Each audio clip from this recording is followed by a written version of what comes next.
Entrevistas en el mundo al revés.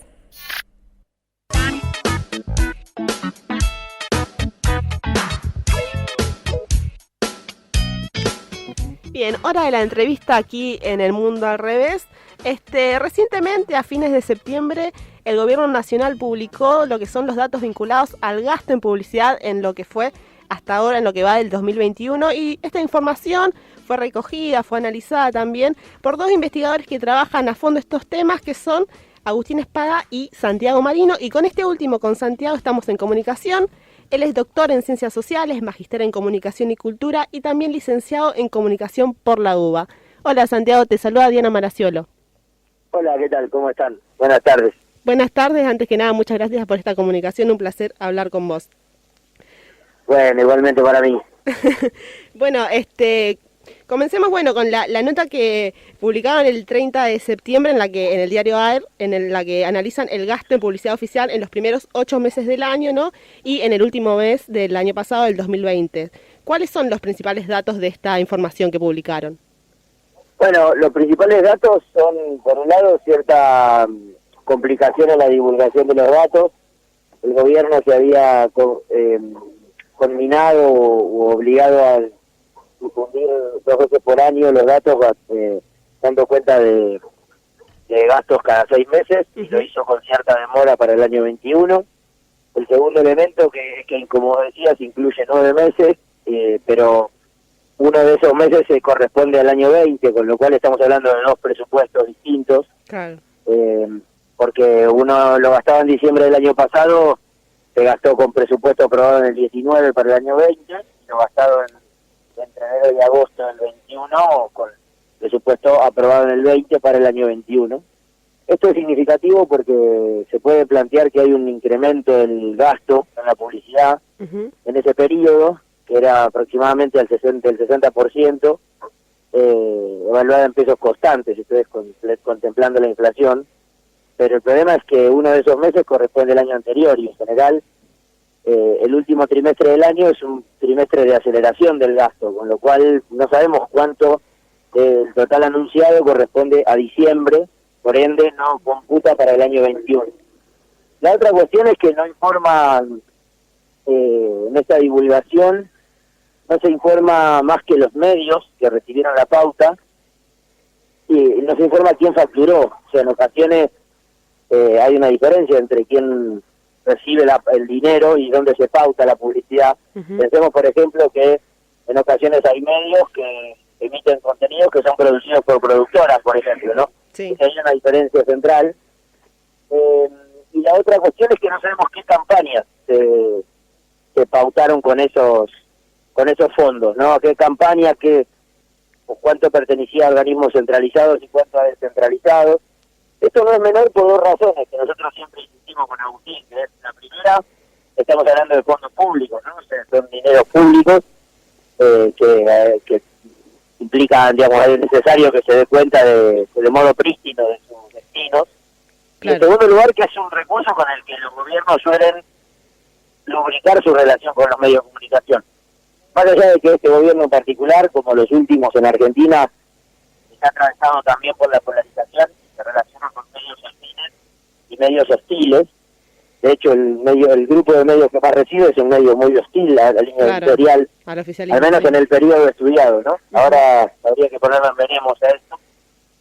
Pero bueno, es un elemento para contemplar, porque como también tradicionalmente no hay criterios para evaluar, para establecer los destinos, en ocasiones el criterio es la audiencia y en ocasiones cierto amiguismo. Es una lectura que se puede hacer dado que no han sido publicados esos elementos que marco.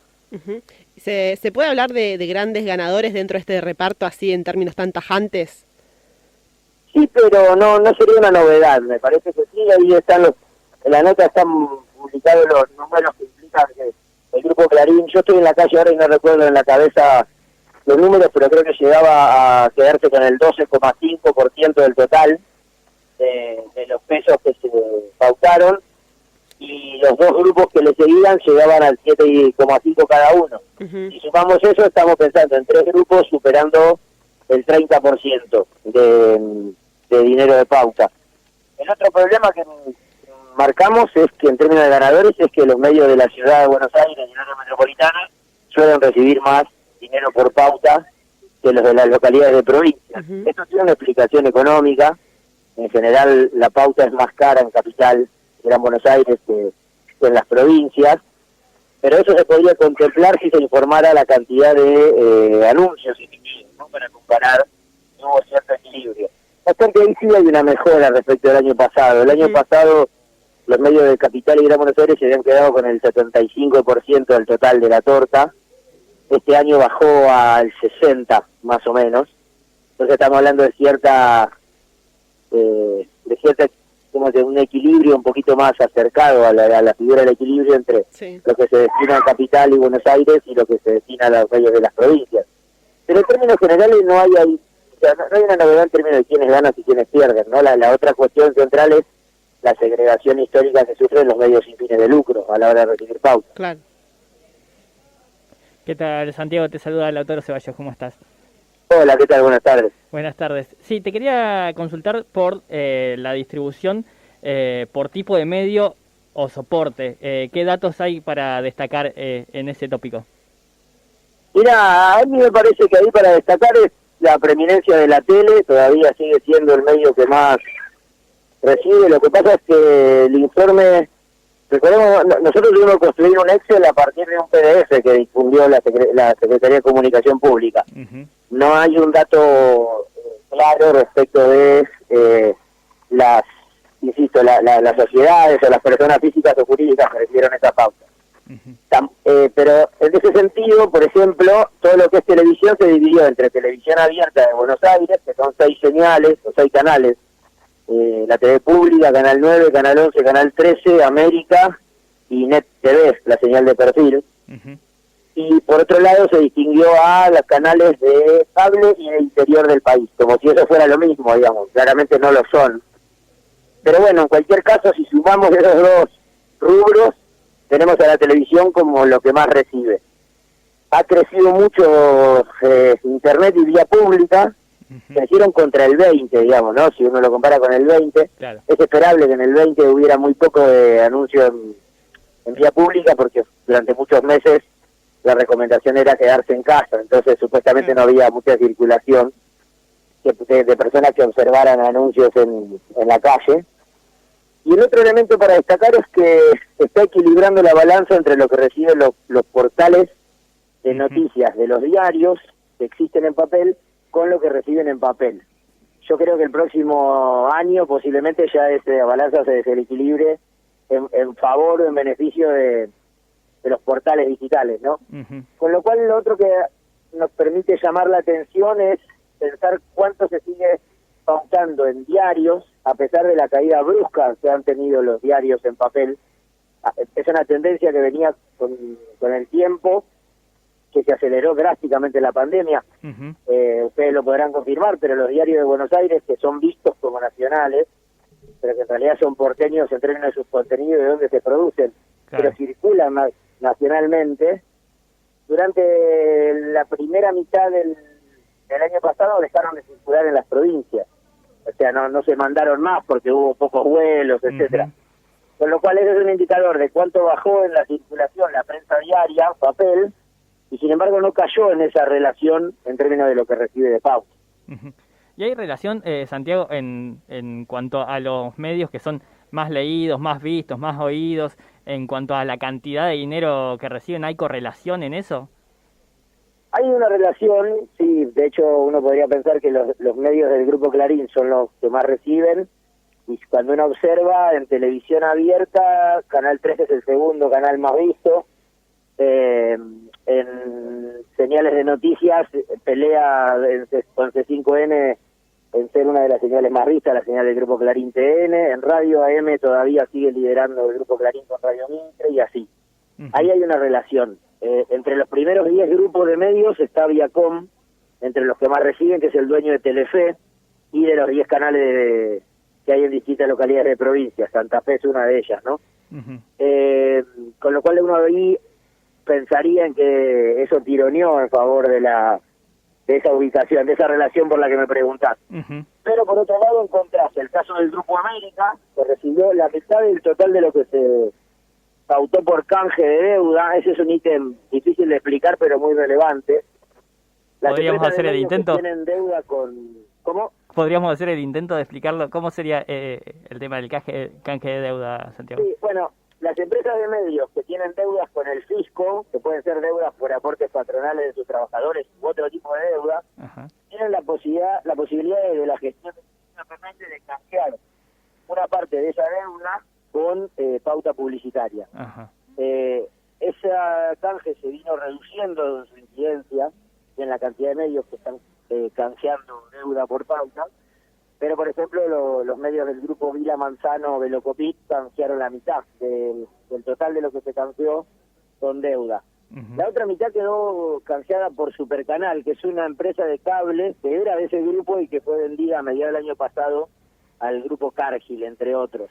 Uh-huh. Bueno, en cualquier caso, ese recurso, el de recibir pauta para canjear deuda impositiva, ubica al Grupo América entre los que más pauta recibieron, pero la explicación de eso radica en la cantidad de canje de deuda que Uh-huh. resolvieron, con lo cual hay en algunos casos una respuesta positiva a tu pregunta. Digamos, hay relación entre niveles de audiencia y circulación y niveles de pauta, y en otros casos eso queda a mitad camino, ¿no? Hay medios que reciben más pauta que el lugar que ocupan en términos de circulación. Página 12 es un ejemplo. Uh-huh. Tiene que ver con la línea editorial. La Voz del Interior de Córdoba, porque Los Andes de Mendoza, a pesar de que estos dos diarios que se editan en localidades centrales de provincias de la Argentina, circulan más.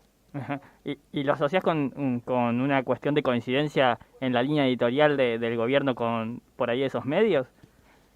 Y es posible pensarlo, ¿no? Digamos, Sí. Página 12 tiene una agenda muy favorable al gobierno nacional. Hay una relación entre el dueño de ese grupo, que es Santa Marina, el líder del PJ de la Ciudad de Buenos Aires, y varios de los funcionarios de la gestión.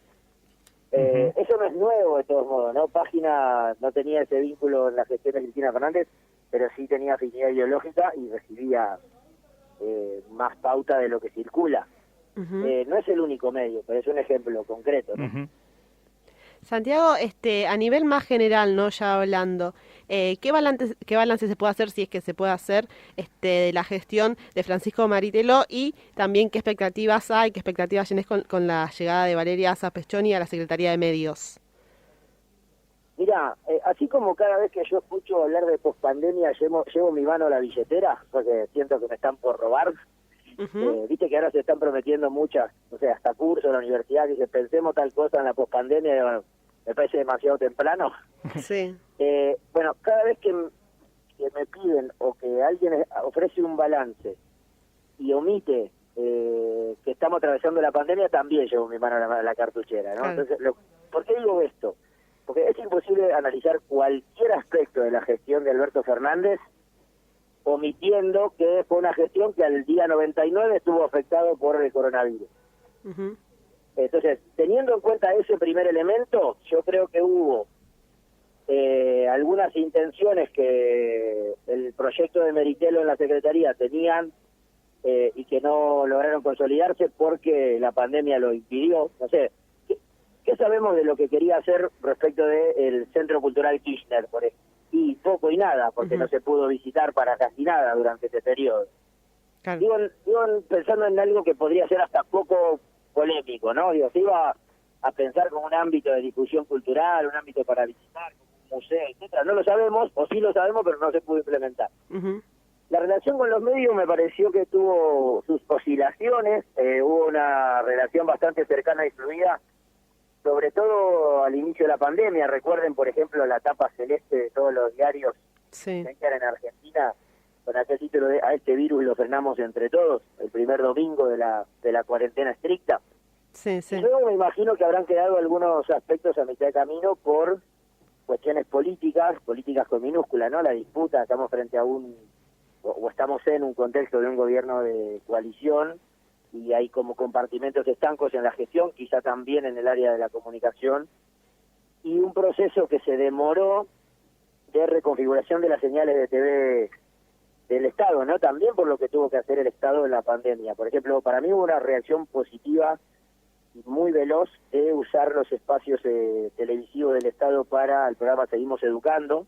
Pienso en Paca Paca, Canal 7, Radio Nacional, etcétera.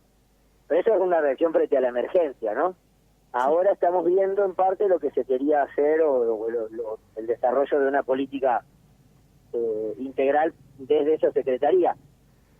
Yo no conozco la tarea de la funcionaria que hoy ocupa el cargo de Meritelo. Según información periodística, tiene un vínculo muy significativo con la agenda feminista. Es el único cargo de los que cambiaron después de las elecciones de septiembre en el que hay una mujer en lugar de un varón. Eso es algo para marcar, que tenemos. Y es la primera vez que esa secretaría está llevada adelante por una mujer. Igual, de todos modos, los atributos de gestión tendrán que ver con lo que realice, no con el género. Sí, claramente. Esto es un análisis de la composición de los ravioles y de las cuadrículas del Estado. Veremos qué se puede hacer y veremos cuánto de la agenda del jefe de gabinete es la que tomará hoy la Secretaría de Comunicación Pública y qué distancia tendrá con la presidencia, ¿no? Pensando en que también se cambió la vocería del gobierno. Bueno, clarísimo, Santiago, te agradezco un montón la comunicación, te la agradecemos todos acá. Bueno, muchas gracias a ustedes, siempre es un gusto hablar y cuando quieran la volvemos a encontrar. Cómo no, un abrazo grande, gracias. Otro, hasta luego. Hasta luego. Allí conversábamos con Santiago Marino, doctor en Ciencias Sociales, magíster en Comunicación y Cultura, licenciado en Comunicación por la UBA, contándonos acerca de este reparto en publicidad oficial, este último informe. Quédate ahí que ya seguimos haciendo el mundo al revés.